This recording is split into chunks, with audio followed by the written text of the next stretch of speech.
Hola amigos, amigas, bienvenidos. Estamos en la entrega número 23 de Aprende Biblia. Estamos estudiando la carta de Pablo a los Colosenses. Estamos en el capítulo 1 y hemos estado revisando, bueno, la introducción, la razón de la carta y demás. Y entre esto lo que veíamos una preocupación muy clara en Pablo y muy justificada, aparte de escribirle a los colosenses, es el sinnúmero de herejías que estaban infiltrándose en la iglesia, particularmente en esta zona, iglesia colocada en la actual Turquía, como ya revisamos, muy cerca de la ciudad de Éfeso. Sin embargo, ya revisamos que Pablo no fue físicamente a esta iglesia, sino se lo encargó a otros de sus colaboradores. Bueno, pues el día de hoy vamos a seguir revisando esta carta en donde Pablo comienza a exaltar, y es parte de la diferencia de la carta de Éfeso, el particular énfasis que hace Cristo en la carta a los colosenses acerca de la deidad de Cristo, la supremacía de Cristo, que hoy vamos a revisar 10 puntos en los versículos de este capítulo 1, en donde Pablo resalta estas 10 características que ponen a Cristo en el plano en el que debe de ser, en el de Dios Todopoderoso, dejando muy cortas las fantasías, las herejías y todo lo que pudiera presentarse tanto del mundo griego como del mundo hebreo, como del mundo romano. Está muy por encima Cristo con las evidencias muy claras del propio Evangelio. Y vamos a comenzar entonces desde el versículo 15 del capítulo 1 de la carta de Pablo a los Colosenses. Dice que Él es la imagen del Dios invisible, el primogénito de toda creación, el primogénito de toda creación. Bueno, aquí es el punto número 1, que Él es la imagen del Dios invisible. Esta palabra invisible es de donde se deriva la palabra ícono, que significa básicamente copia o semejanza perfecta, en donde Jesucristo, la imagen idéntica de Dios, lo cual significa que Él es Dios y posee todos los atributos de Dios, porque no solo hace Pablo usa esta palabra no solo en el sentido en tanto a la representación, sino también a la manifestación, y recalca entonces la importancia de la imagen viva del Dios invisible. Ese icono, es decir, esa exactitud, tanto en esencia como en lo que viene siendo en la representación y en la manifestación. Esta palabra entonces tiene un significado muy importante, porque pone a Jesucristo exactamente en lo que es. Es Dios, y para los sentidos humanos es la representación y es la manifestación de Dios. Evidentemente el Señor cuidó de que no se supiera la imagen física de Jesucristo para no crear una otra herejía de idolatría o algo por el estilo. Por eso es que, bendito sea Dios, no nos dejó la imagen de su rostro físico encarnado, para no hubiera esta arma para usarla el enemigo con idolatría. Pero sí, la palabra escrita nos muestra que la palabra viva de Dios se encarnó, y que esto representa tanto la manifestación como la esencia pura, como lo que viene siendo, pues básicamente lo que ya dije, tanto representación como manifestación. Bueno, pues entonces vemos que al ser entonces Cristo, la imagen viva de ese Dios invisible, es el primogénito de toda creación. Al hablar de primogénito de toda creación, es lo que está aquí Pablo representando con mucha claridad también, que es, pues sí, precisamente el primogénito, pero en el sentido, y es una nota importante que debes de tener en cuenta. El primogénito de toda creación no solo se refiere a esta palabra en el uso del griego, en el sentido tanto griego como hebreo, porque primogénito significa el primero, ¿ok? Sí, se refiere al primogénito. Sin embargo, en el uso común de la palabra primogénito en estas culturas, podría ser el primogénito, es decir, el que tuviera todos los privilegios y los derechos a esencia. En la palabra griega puede referirse al hijo que sí nació primero, pero con frecuencia alude al que tiene una posición de preeminencia sin haber sido el primero en nacer, es decir, una preeminencia en cuanto a rango o importancia. Vemos, por ejemplo, que se podría, si la primogénita era mujer, se le podría dar la primogenitura al siguiente que hubiera nacido que fuera hombre, por ejemplo, injusto no, es parte de la cultura, no estoy diciendo que sea justo o injusto, sino era parte de la cultura, o incluso siendo varones, a otro de ellos que ocupara el primer lugar.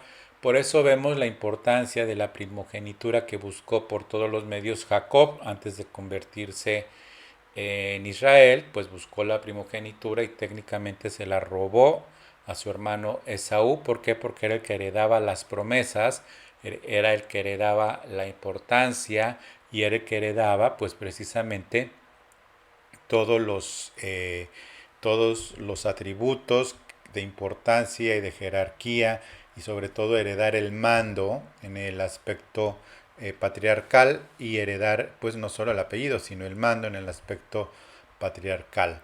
Bueno, pues entonces la primogenitura alude a que Cristo es el primogénito, pero también el unigénito. Unigénito en el sentido de esencia pura de Dios como tal, es decir, nosotros somos hijos de Dios por la imputación de la justicia de Cristo a nosotros, por eso somos hijos de Dios. A todos los que creen y los que le recibieron se les dio la potestad de ser llamados hijos de Dios y somos llamados y somos hijos de Dios, pero no por naturaleza divina, sino que la naturaleza divina se nos imputó a nosotros, es decir, no somos dioses. ¿Ok? Espero que quede claro, ni somos Dios Junior ni nada por el estilo. Entonces, este es en el término de unigénito. Sin embargo, en el término de primogénito se habla en ambos sentidos. Fue el primogénito por ser el primero en el sentido de Dios encarnado. Dios encarnado como hijo de Dios. ¿Ok? Por eso es el primogénito, el primero. Antes de Cristo no hubo hijos de Dios, mucho menos encarnados. Si bien es cierto que en el libro de Job se habla de cuando era este concilio delante de Dios y estaban los hijos de Dios, se refiere a los ángeles, pero la palabra hijo no se refiere al mismo hijo natural o carnal del mismo lenguaje en hebreo. Entonces, pues aquí vemos que realmente la palabra unigénito como primogénito es aplicable solo a Jesucristo y primogénito, ya vimos también, solo el primero, pero también el de más importancia, como ya lo estudiamos y no lo voy a repetir. Entonces, en resumen, estos capítulos que vamos a ver hoy, principalmente del 15 al 20, es un componente de la herejía que amenazaba la salud espiritual de los colosenses, pues era la negación de la deidad de Cristo y pues evidente Pablo combate este elemento pues condenatorio de herejía con una defensa enérgica sobre la deidad de Cristo. Entonces es la importancia de estos solos versículos tenerlos con absoluta claridad. Ahora vamos a ver la razón número 2 de que Cristo es exaltado, Cristo es por encima de todas las cosas. Vamos a leer entonces en el siguiente versículo, el versículo 16, dice, porque en Él fueron creadas todas las cosas, las que hay en los cielos, en la tierra, visibles e invisibles, sean tronos, sean dominios, sean principados, sean potestades, todo fue creado por medio de Él y para Él. Todo fue creado por medio de Él y para Él. Él es antes de todas las cosas, porque en Él fueron creadas todas las cosas, es decir, la deidad de Jesucristo está por encima de cualquier herejía, religión de ese tiempo, de este tiempo y las que habrán de venir. es que Cristo está por encima de todo porque Él era antes de todo, antes de toda creación. En Él fueron creadas todas las cosas y fueron creadas en Él todas las cosas. Esta dimensión, esta vida, esta tierra, estos humanos, todo lo que se ve, pues fue creado antes, dice, en Él fueron creadas las cosas. No solo era antes, sino que en Él fueron creadas todas las cosas. ¿A qué se refiere en Él? Pues en que en el Hijo, pues precisamente cuando le fue revelado el Pentateuco a Moisés, dice que y Dios dijo, bueno, esa acción de Dios dijo, sea la luz y fue la luz. Por eso está cuando dice, literalmente está escrito que Dios dijo, pues se está refiriendo al Hijo. ¿Por qué? Porque el Hijo es la palabra de Dios y el Verbo se hizo carne.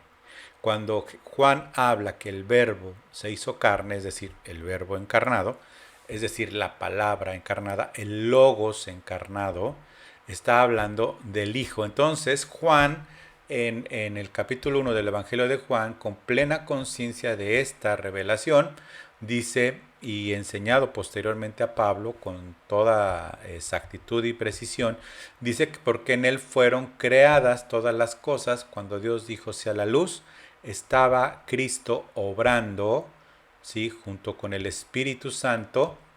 El Espíritu Santo fue el que se movía sobre la faz de las aguas y cuando Dios dijo, es decir, ahí está manifestada lo que entendemos como la Trinidad, Dios Padre, Dios Hijo y Dios Espíritu Santo desde Génesis 1, donde está Cristo, está en Dios dijo, la palabra encarnada y fue, y las cosas fueron.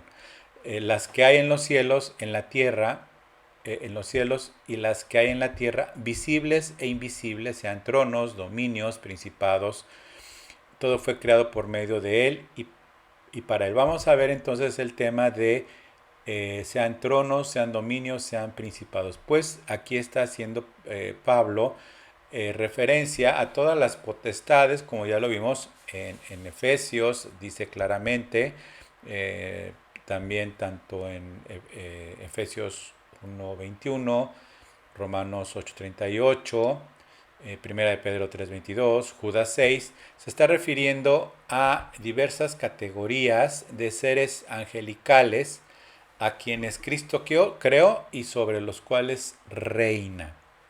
Reina. Aquí el Señor, pues es Señor de ambas, tanto de los humanos, como de lo que se ve, como de los principados, de lo que no se ve a nuestros ojos naturales, pero ahí están.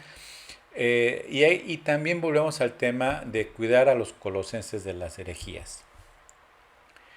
Él es Señor de ambos, pero los falsos maestros habían incorporado en la práctica de su herejía la adoración a los ángeles. La adoración a los ángeles, y esto es importante, a las potestades celestiales, y se incluía la mentira de que Jesús era uno de ellos. Sí, efectivamente, esto no es nuevo. Si te sonó alguna secta, pues sí, se decía que Jesús era no el Hijo de Dios, sino que era un ángel. Entonces, pues por eso la importancia de poner por encima de todas las cosas, no solo como el creador, el medio de la creación y el ejecutor de la creación, sino que aparte de todo, por encima de esas huestes angelicales, como Señor supremo y absoluto, y no como un simple ángel, y era parte de la herejía que precisamente Pablo rechazó con absoluta autoridad esa noción y aclaró que los ángeles, cualquiera que fuera el rango de estos ángeles, incluyendo Satanás, y sin importar que fueran el poder que tuvieran, eran simples criaturas. Y su creador es nuestro Señor y Salvador Jesucristo, pues porque él es el único que tiene la preeminencia sobre todos ellos. El propósito de este recuento de potestades angelicales es precisamente mostrar la superioridad y la absoluta e inmensurable gloria de Cristo por encima de ellos. Bueno, entonces, al tener este entendimiento, todo fue creado por medio de Él y para Él, ya explicamos lo de por medio de Él, pero al final del versículo 16 habla y para Él. Bueno, es lo que vamos a ver. Y para Él, pues está más que claro, no hay mucho que interpretar ahí. Todas las cosas le pertenecen a Cristo. Todo le pertenece a Cristo. En esta dimensión natural y en esta dimensión espiritual. Todo lo que vemos hacia el cielo, que es el universo, le pertenece a Cristo. Todos los seres humanos le pertenecen a Cristo. Todo lo que es hecho y que se ve, aunque lo haya construido el hombre, la materia prima que usó, pues fue eh, dada por Cristo, porque le pertenecían a Cristo. No hay algo que haya hecho el hombre de la nada, que haya producido de la nada. Todo lo construido de alguna u otra forma parte de alguna materia prima hecha por Dios. Incluso aunque no se vea el aire, que es lo que hace volar a los aviones a través de las turbinas usan el aire que existe pues, en este mundo y lo usa para volar. Bueno, eso, el aire fue creación de Dios. Aunque el hombre haya construido muchas cosas, todo proviene de la creación de Dios y todas las cosas le pertenecen. Por eso tiene autoridad sobre todas las cosas. ¿Ok? Bueno, vamos a pasar entonces al versículo 17 y hace nuevamente el énfasis. Y Él es antes de todas las cosas y todas las cosas en Él subsisten. Y este es el punto número 3 acerca de la supremacía de Cristo. Todo fue creado por medio de Él y para Él, como vimos, pero la cuarta es todas las cosas en Él subsisten. Ya hablamos sobre todo que Él es antes de todas las cosas, pero todas las cosas en Él subsisten tiene un tremendo, tremendo significado. El hecho de mantener todas las cosas es que Cristo sostiene el universo y mantiene un equilibrio perfecto y necesario entre lo que es fuerza, masa y energía. Fuerza, masa y energía. ¿Qué es lo que sostiene a los átomos juntos? Cristo. ¿Qué es lo que sostiene la perfección acerca de la fuerza que hace girar a la Tierra sobre su propio eje y alrededor del Sol sin cambio alguno? Cristo. ¿Qué es lo que hace que todos los elementos se mantengan justo desde como fueron creados? Nada menos el H2O, dos de hidrógeno y una de oxígeno. Eso es el agua, H2O, que no se convierta, nomás porque sí, en H3O5 y se convierta en otra cosa. No soy químico, pero en agua no será. ¿Sí? Bueno, pues es Cristo.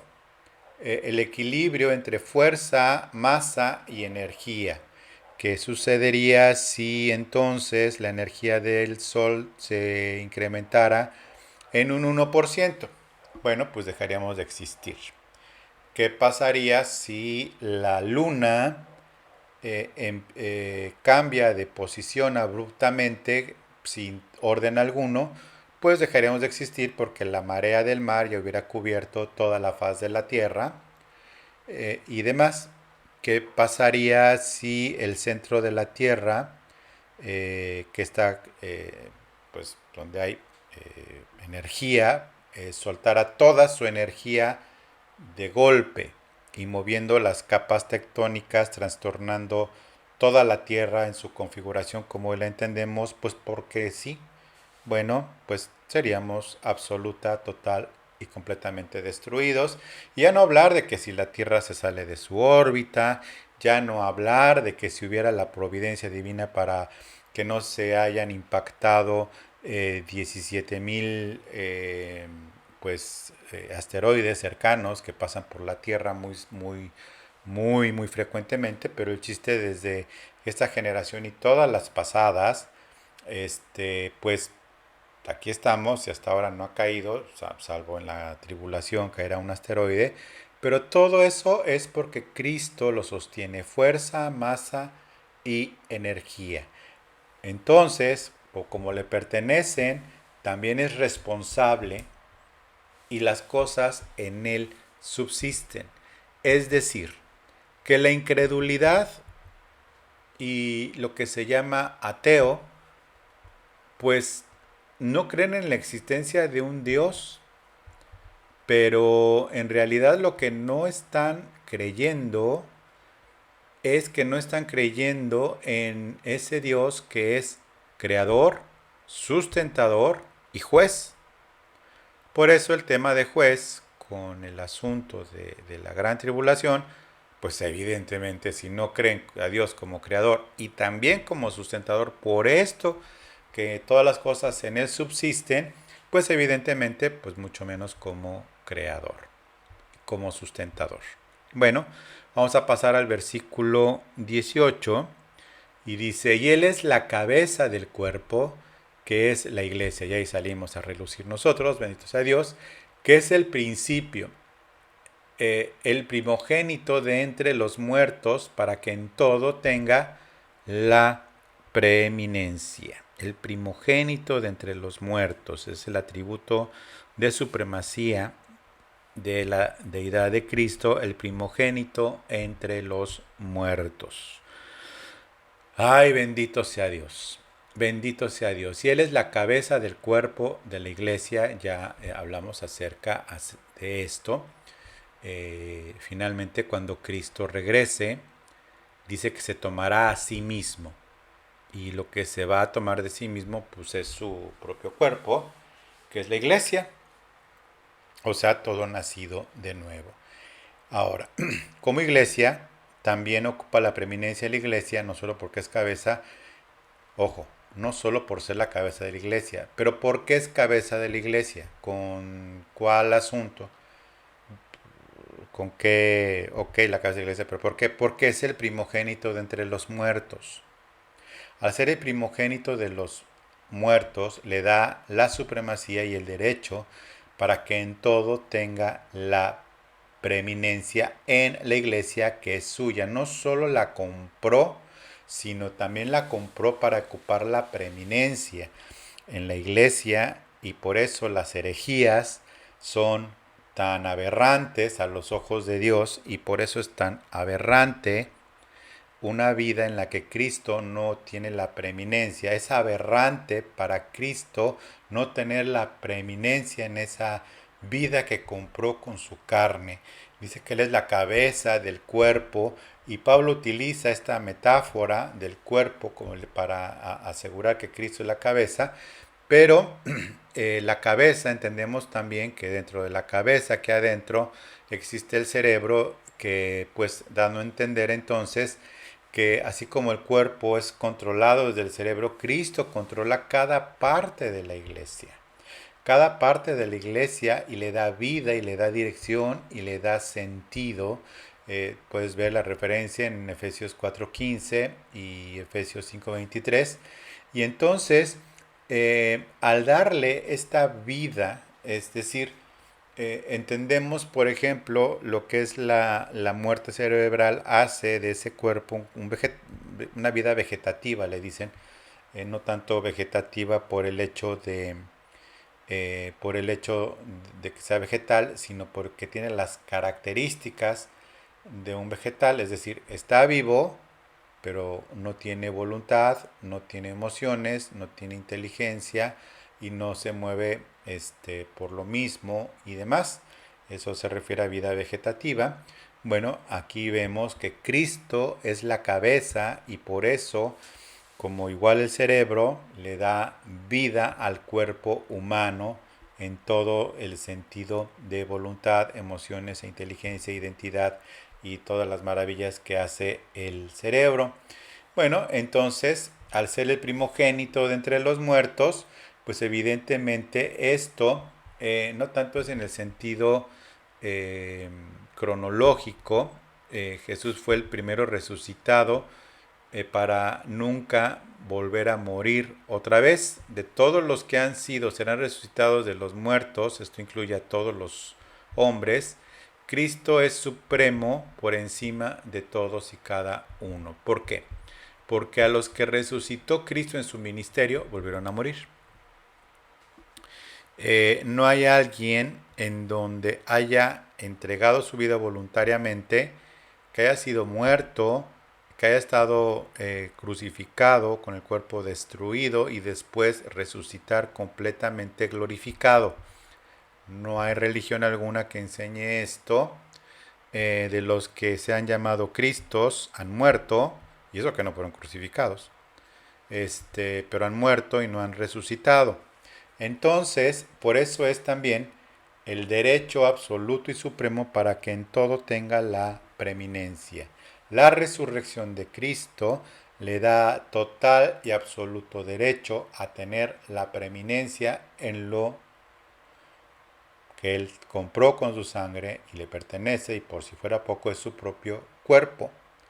Entonces, bueno, pues ya que tenemos claro por qué tiene derecho a la preeminencia. Versículo 19, por cuanto agradó al Padre que en él habitase toda la plenitud. Versículo 19, para que en él habitase toda la plenitud, que es el atributo número 8.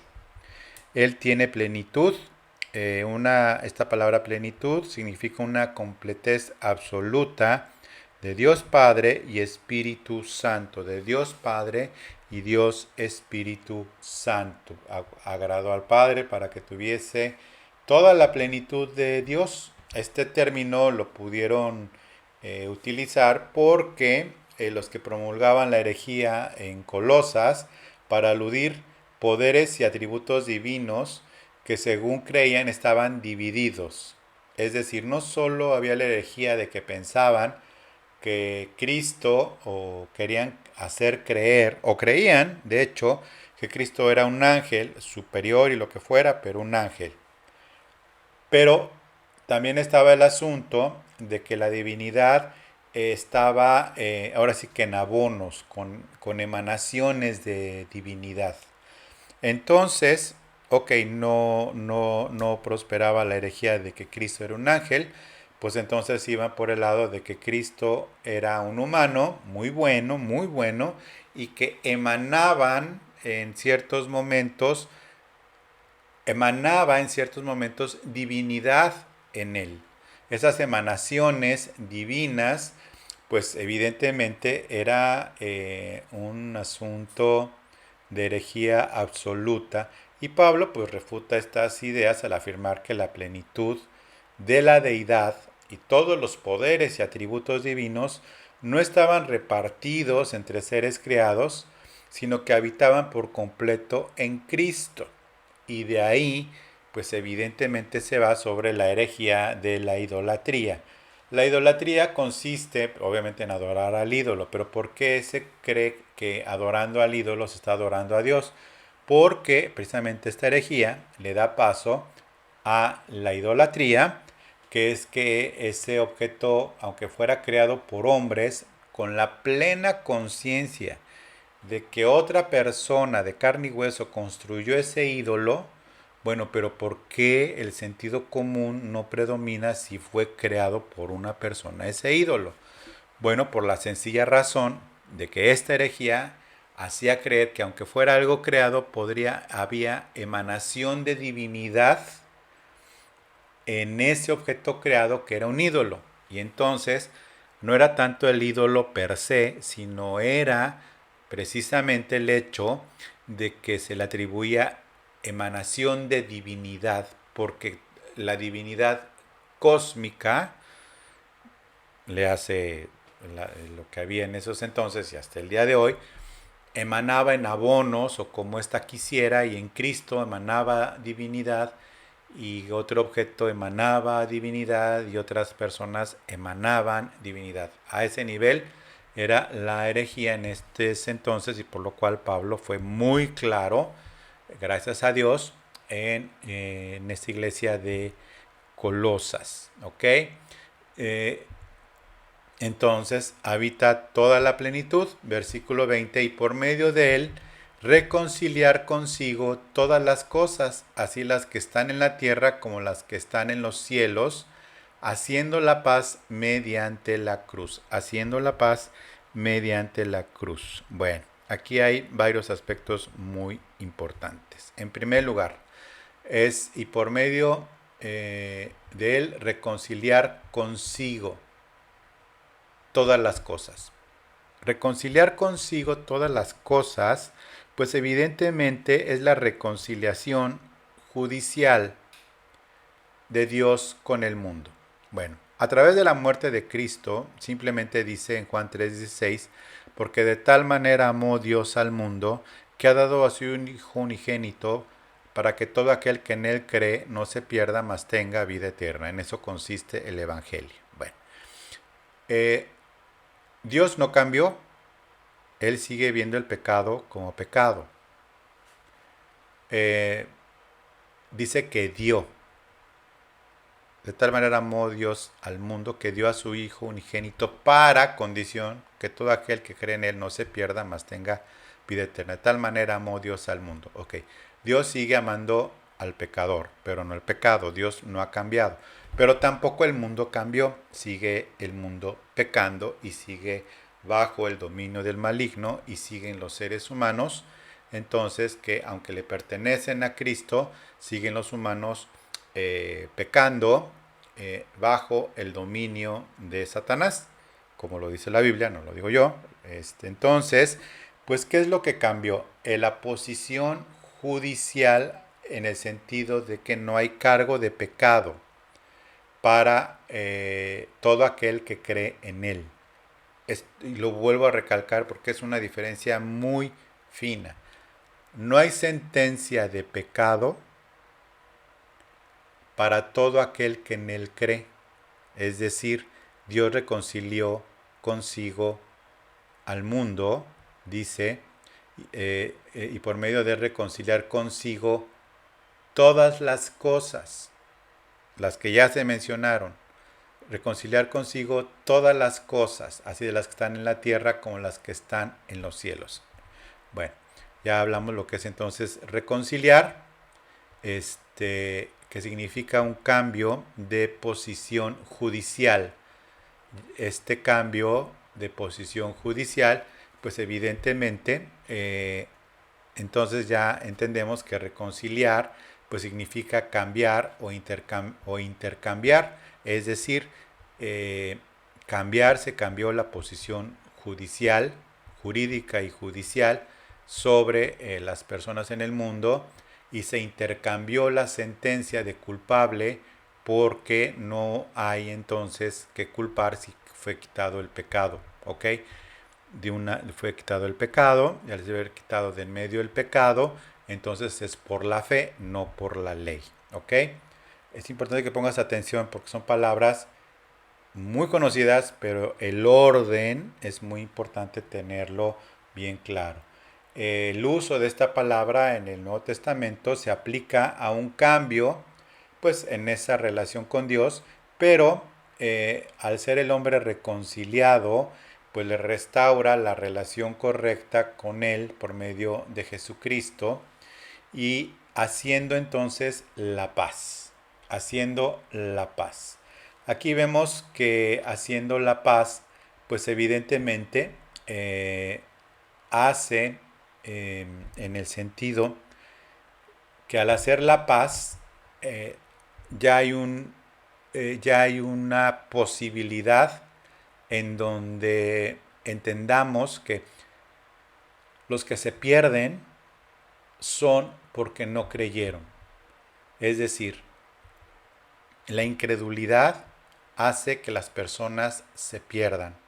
Al no haber aceptado que Cristo murió por sus pecados y al no creerlo, no aceptan entonces esta reconciliación y siguen siendo enemigos de Dios. Uno de los aspectos que ha causado confusión a través de los tiempos es esta palabra de las que están en la tierra como las que están en los cielos, haciendo la paz mediante la sangre en su cruz. Bueno, como las que están en los cielos no se refiere a Satanás, ¿sí?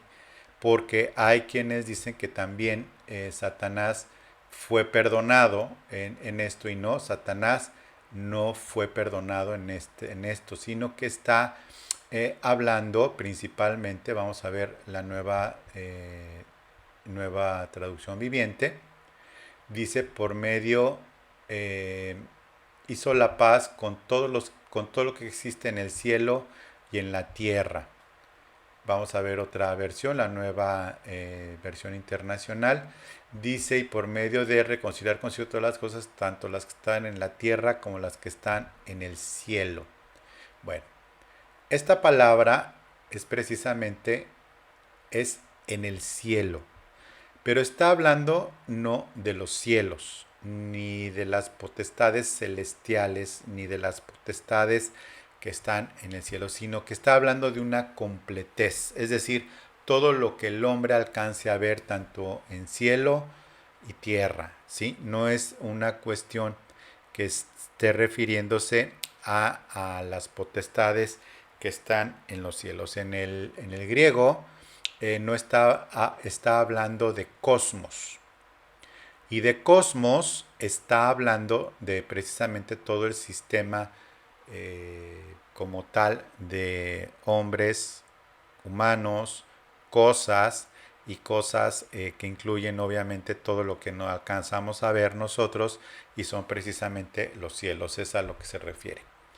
No nos confundamos, no creamos herejías y demás. Haciendo la paz mediante la sangre de su cruz. Bueno, el énfasis aquí es mediante la sangre en su cruz, al tratar de desacreditar el sacrificio de Cristo en la cruz. Y hace el énfasis mediante la sangre de su cruz. Y al hacer énfasis mediante la sangre en su cruz, pues evidentemente está hablando de este sacrificio, no de la muerte de Cristo solamente, sino del sacrificio y la muerte de Cristo para evitar nuevamente innumerables herejías en el sentido de que Cristo murió, pero Cristo, pues en cuanto a la duda de que si resucitó o de que Cristo no murió en la cruz, nuevamente atacando herejías. Cristo murió en la cruz, haciendo la paz mediante la sangre, completita su sangre, vaciada y en la cruz. No hay forma entonces de que si bien alguien pudiera sobrevivir a la crucifixión, lo cual es muy difícil porque estuvo 3 horas y pues obviamente no ha faltado quien haya hecho el cálculo, sin hacerlo por supuesto, porque ninguno de los que se llaman Cristos ha querido pasar por la cruz y morir y resucitar, sino dicen yo soy el Cristo, pero bueno, pues entonces vamos a crucificarlo a ver si muere y resucita.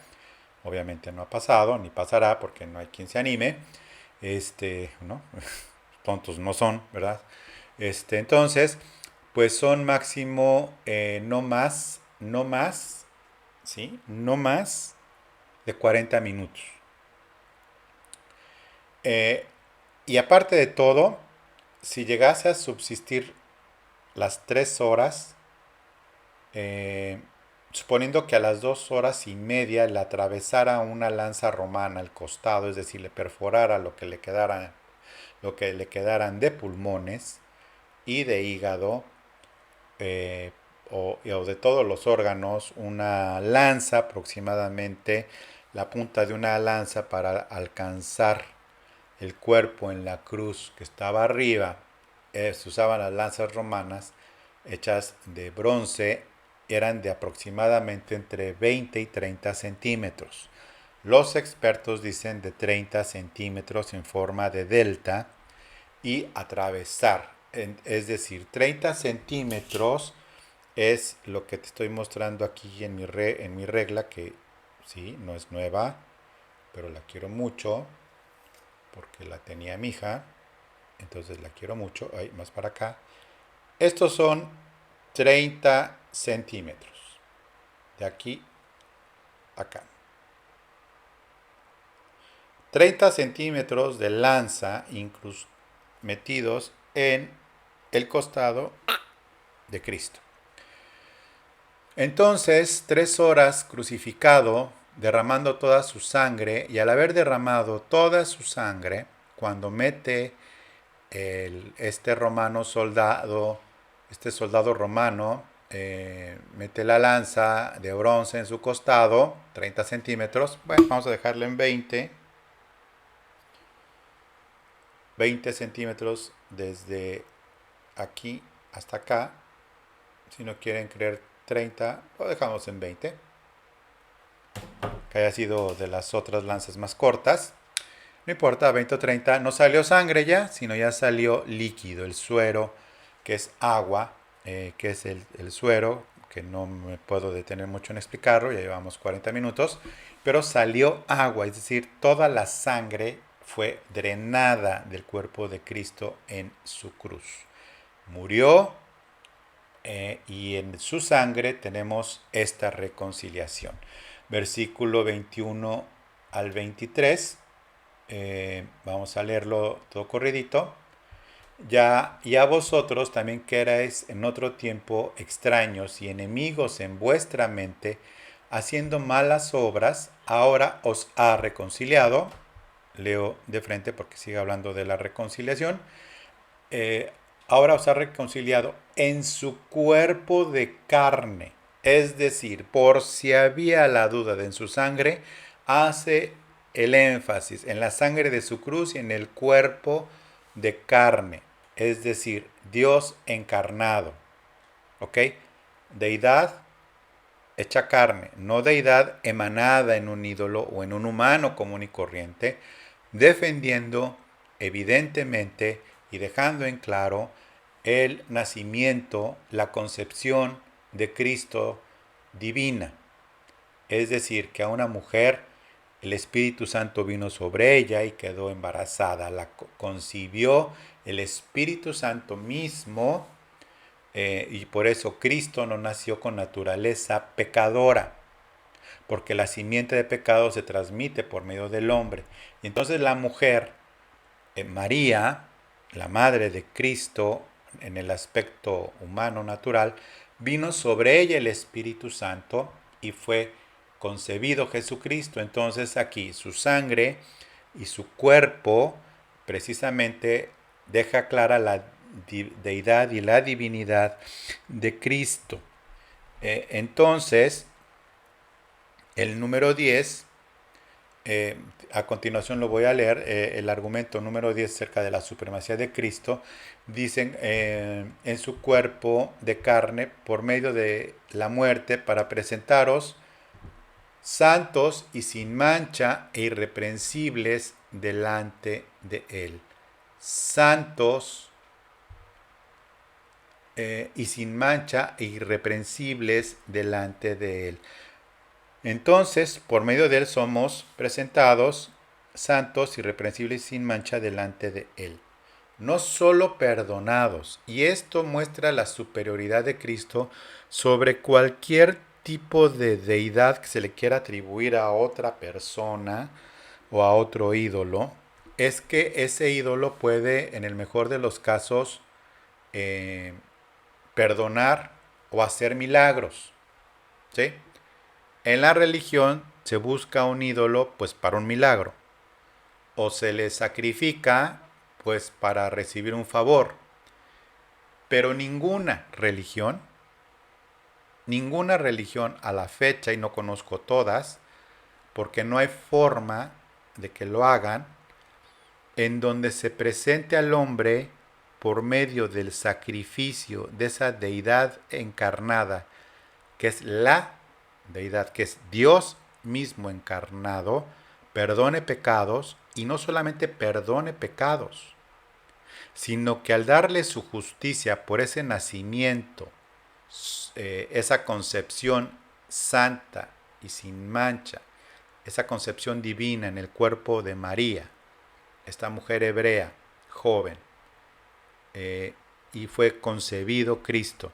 Ninguna deidad, ninguna religión logra nada, no nada más este perdón, sino no nada más no hacer favores, sino que presenta a sí mismo a los seres humanos santos, irreprensibles y sin mancha. Santos e irreprensibles y sin mancha, no por sus obras, sino por su sangre y su cuerpo y su resurrección. Y esta es la gloriosa divinidad de Cristo por encima de todas y cada una de las cosas. Por eso es sumamente importante que aprendamos esto, que entendamos todas las cosas, para que de verdad Cristo ocupe la preeminencia en nuestras vidas. Es muy importante que lo aceptemos, es muy importante que lo creamos y es muy importante que humildemente lo vivamos. No podemos estar más bajo el yugo de la ignorancia, de la carnalidad, o estar bajo el yugo de la insensatez al comportarnos como se nos dé la gana. No podemos. Está escrito que Cristo ocupa por encima de todas las cosas ese lugar en nuestros corazones y en nuestras vidas. Quiero terminar con el último versículo, que 23. Si en verdad permanecéis fundados y firmes en la fe, y sin moveros de la esperanza del evangelio que habéis oído. Fe y evangelio, el cual se predica en toda la creación, y es por eso cuando dice Pablo en toda la creación, no le está predicando tampoco a los ángeles creados, sino toda la creación se refiere a lo que nosotros humanos con nuestros ojitos vemos, como es lo creado, el cielo, las estrellas y todo lo que vemos entre nosotros y demás. Toda la creación que está debajo del cielo, ya está debajo del cielo, de la cual yo, Pablo, fui hecho ministro. Con esto entonces terminamos esta importantísima entrega de Aprende Biblia, número 23. Es importantísima porque aquí está la supremacía de Cristo en todos los aspectos, y el más importante para nosotros entonces es la supremacía de Cristo en nuestras propias vidas. Con esto termino entonces, te doy gracias por el tiempo, pero en realidad tú deberías darle gracias a Dios, así como yo, por Cristo Jesús. Te pido entonces que te suscribas al canal, suscríbete al canal, ayuda a este ministerio suscribiéndote al canal, activando las notificaciones para no tener que estar avisando que ya está, sino que si activas la notificación ya no va a ser necesario que se te avise, sino que la notificación te dice que ya se subió el video. Y dale like a este video, no porque te haya gustado o no, sino para poder que se priorice dentro del mismo medio que es por el cual presentamos esta clase. Te invito entonces a que hagas estas cosas y que también estés pues congregándote virtualmente, Renuevo de Amistad, en Facebook a las 11 de la mañana, los domingos, alabanza, no es la banda de no sé quién, soy yo y mi alma, pero adorando a Dios con alabanzas y la palabra de Dios. Dios te bendiga entonces y te espero entonces para la próxima entrega de Aprende Biblia, y recuerda que lo más importante de todo esto, de este asunto, es que tú aprende Biblia. Muchas gracias y que Dios te bendiga. Hasta luego.